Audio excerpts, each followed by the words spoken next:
बंगाल में जब दोहरा शासन लागू था उस समय बंगाल की जनता बहुत ही त्रस्त थी और कंपनी के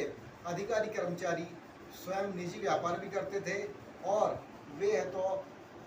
स्थानीय व्यापारियों से, साहूकारों से रिश्वत के तौर पर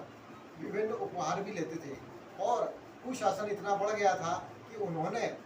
ब्रिटिश संसद से अतिरिक्त राजस्व की मांग की। इन सब परिस्थितियों को देखते हुए और भारत में प्रशासनिक सुधार की आवश्यकता को ध्यान में रखते हुए, राजनीतिक सुधारों को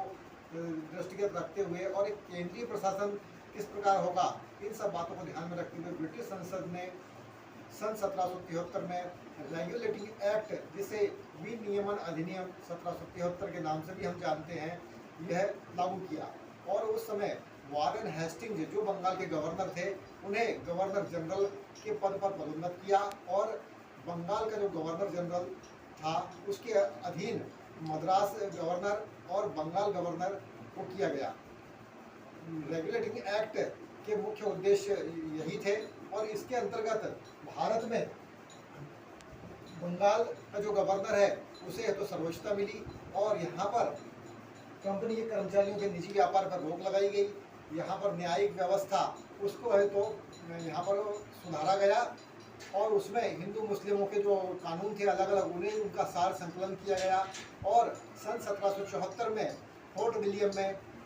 सर एलिजाबेथ इम्पे पहले मुख्य न्यायाधीश बनाए गए और यहाँ पर सुप्रीम कोर्ट की स्थापना हुई। इस प्रकार हम देखते हैं कि भारत में रेगुलेटिंग एक्ट के अंतर्गत न्यायिक व्यवस्था को एकीकृत किया गया और यहाँ पर प्रत्येक जिले में फौजदारी अदालतें और दीवानी अदालतें अलग अलग बनाई गई। इस प्रकार रेगुलेटिंग एक्ट भारत में प्रशासनिक कार्यों को नियंत्रित करने, राजनीतिक कार्यों को नियंत्रित करने और भारत में केंद्रीय प्रशासन की नींव रखने तथा कंपनी मामलों में सुधार करने के उद्देश्य से लाया गया था और इसके परिणाम भारत में बहुत ही सुखद हुए